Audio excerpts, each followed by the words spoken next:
What's going on mga kuys? What's going on YouTube? Ngayon, mag-a-unbox na naman tayo ng isang bagong clipper. So, shout out to my brother Oscar Ozum from Netherlands. He gave me this clipper. So, for this review, okay, thank you very much brother. So, shout out to you. At shout out din sa ating kaibigan na si Percival Marquez. Ayan, salamat sa iyo sa pagbati, sa pagdalaw. So, dalawin niyo yung kanyang bagong YouTube channel na TV ni Baldo. At wag na rin kalimutan mag-subscribe. At syempre, gusto ko rin mag-shoutout kay Kuis RJ Suban ng Tnx Sons Barbershop ng Pampanga. Again, Tnx Sons Barbershop of Pampanga. Shoutout sa iyo, Kuis RJ Suba. So, ito yung clipper natin, JRL. So, makita nyo yung box niya. Ito yung packaging niya. Sobrang laki. Mataba. Ayan, okay. Pinalis ko na sa box para ano. So, ito yung box niya kasi ang hirap tanggalin eh. So, makita nyo sa front side ng box niya is the clipper itself, which is the JRL2020C. This is the model, JRL2020C. Then, the side of this, meron siyang cool blade technology. Number 2 is the patented smart clip technology, featuring constant speed motor, okay, and then advanced lever locking feature, low noise, LED display, and it has 4 hours battery life. So mga kuys, 4 na oras. Ito, patok na patok to sigurado sa atin sa Pilipinas kasi ito yung malimit na hinahanap ng mga barbero sa atin, yung long run na clipper. Ayan. So, bukod sa mahaba na yung buhay ng battery niya, meron pa siyang cool blade technology. Ibig sabihin, hindi talaga masyadong umiinit yung blade. According to the description. So, ayun na nga, 4 na oras. So, pwede siyang gamitin worldwide because it has a 100 to 240 volts with 50-60 Hz. So, yung power niya is 6.5 watts and charging time is 3 hours. Again, usage time is 4 hours. So, it has a rotary motor type. It has 2 speed actually. Dalawang speed to mga kuys. First speed niya is 6,000 revolution per minute and the second speed is 7,200. And you have the adjustment of the blade is 0.5 to 3.5 millimeter na napakaganda, yung 3.5mm, and meron siyang 10 guide combs. Okay, so may mga accessories siyang kasama dito. So tingnan na lang natin sa loob. So ito yung mga kasama niya sa box. So meron kang isang damakmak na clipper combs na 10 peraso. So 10 clipper combs. So kung titingnan nyo, ano siya, very different siya. This is actually a premium plastic. Okay, this is not a premium guide combs, but this plastic is very premium. Okay, so ito yung ito yung blade setter na kasama, so which is very helpful sa mga nagzi-zero gap. So papakita ko sa inyo mamaya. Okay, you have a little screwdriver, a brush, and oil. Okay, so ito na yung clipper mga kuys. So this is the clipper. So look at this. Okay, first impression mga kuys. First impression ko dito is a combination of Babyliss clipper and Andes Master. Okay, that's my first impression. So you have this design. Okay, matte black on top with the JRL na umiilaw siya pag binubuksan mo. And then you have the gradient color here from dark to light. So it represents faded haircuts. So okay, you have the charging port here. Okay, small hook. Okay,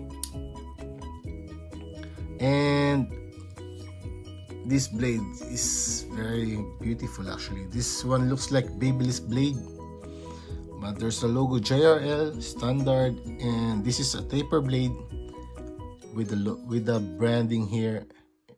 Okay, so this is the lever. So nakita ko lang dito medyo shaky yung lever. This is shaky because this lever is a spring-loaded lever. Because what's inside here are two gears that clicks. Okay, you have the first position, 2, 3, 4, and 5. Okay, but look at the gap of this. This is like Andy's master. Okay, all right. Okay, so you have the switch here. So let's try this. So this is the first speed, and this is the second speed. Then when this is turned on, you will see how many hours left on the battery. Check this out. 4 hours. So magsasawa na kayo gamitin itong mga quiz pag ito yung nagamit nyo. So talagang 4 hours. So meron siyang debulking mode, second speed, and the blending mode, the first speed. Okay. So according to the description, it's 6,000 and 7,200. But we will check this. I have the RPM meter. Okay. So again, look at this. Wow. You can actually zero gap this using this zero gapping tool. So try nga natin. So paano ba gamitin ito? Okay. So you have to insert this, okay, just like that. Yan, gamitin natin yung screwdriver na kasama. Okay. So kung wari, hindi naka-zero gap yan. For example, if you receive your clipper like this, then you want to zero gap this clipper, just insert this. Napakaganda yung concept nito. Kasi hindi ka na mahihirapan mag-zero gap eh. Kasi nakakabisi talaga mag-silip-silip ba para mag-zero gap. So pasok ko lang yan, then align natin yung blade. So meron na siyang adjustment for the blade here. So yan, makikita nyo na. So from side to side, you have the adjustment. Okay.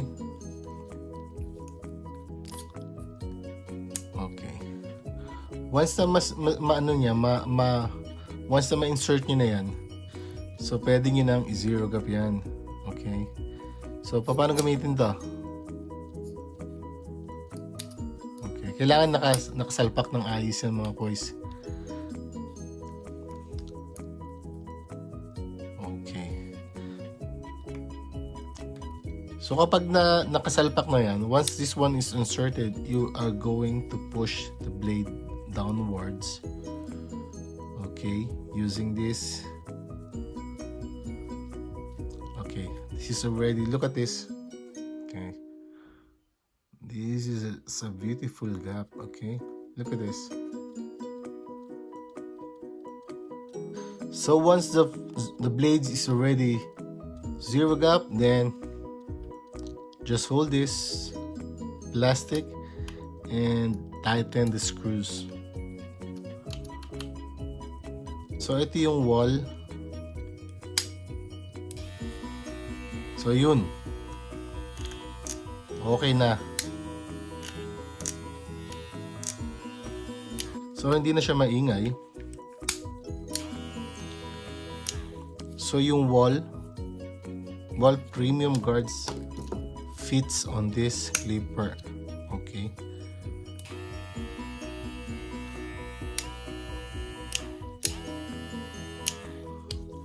Check ulit natin yung guards.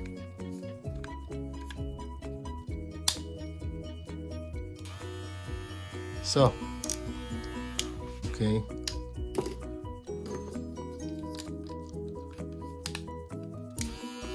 So, wala siyang ingay mga boys. Ayan. Mali yung adjust ko kanina eh. So, tahimik siya oh.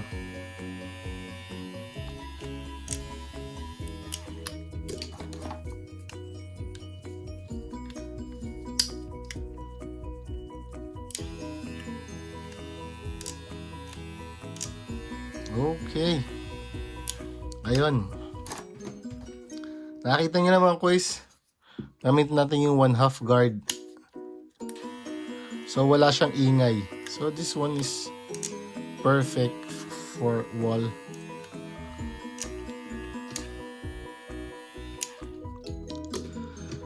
So ngayon mga kuys, check natin yung RPM niya kung talaga bang 6,000 tsaka 7,000 RPM yung kanyang takbo.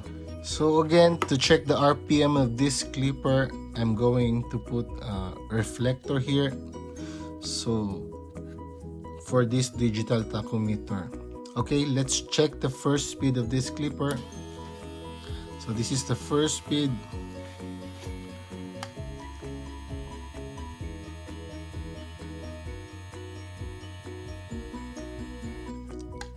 So again, it's almost 6,000 RPM. So first speed pa lang, 6,000 RPM na. So check naman natin yung second speed. So let's check this.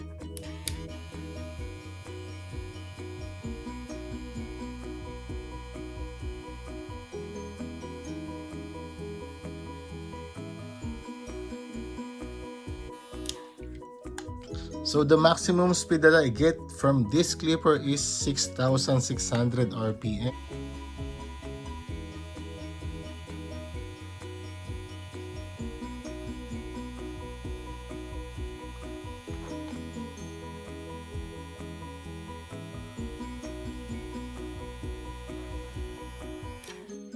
So this is my second RPM tester and it has a 6,600 RPM. So this is not bad, but according to the description here or from the manufacturer's rating, first speed is 6,000. That's perfect. But the 7,200, I don't get it. 7,200.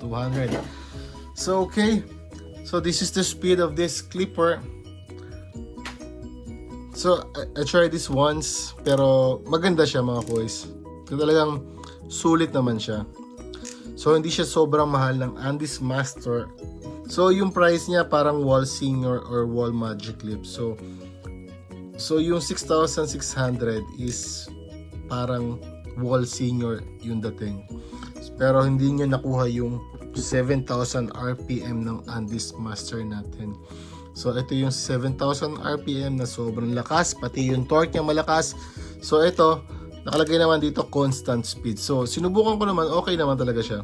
So ang ano talaga dito, kasi paglakas ng motor, paglakas ng konsumo, pero minimal na lang siguro to 6,600, pero yung battery life niya na 4 hours is sobrang practical na yun mga boys.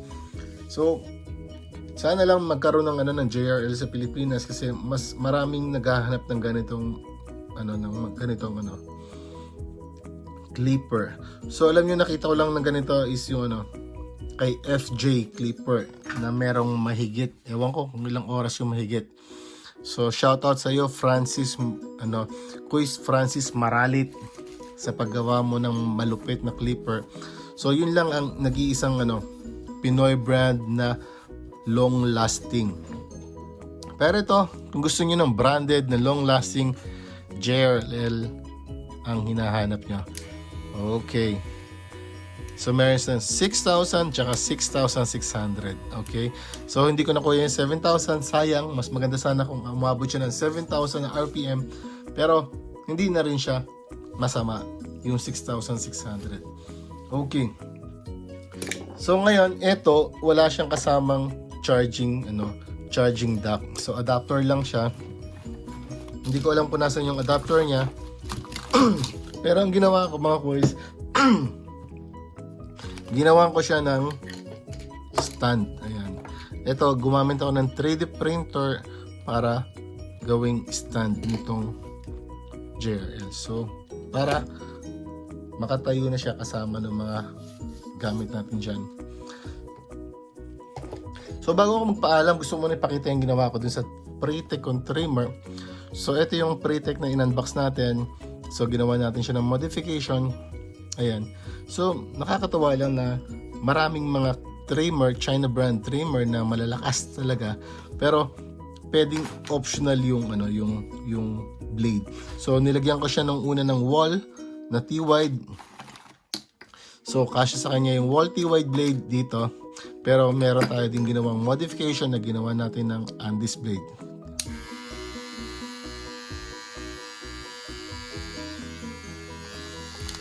So maganda yung pre-tech na trimmer. So ngayon, eto na yung unboxing episode natin. Salamat sa panonood mga koys. Thank you for watching. Again, Sam Pits the Hobby Barber signing out. Thank you.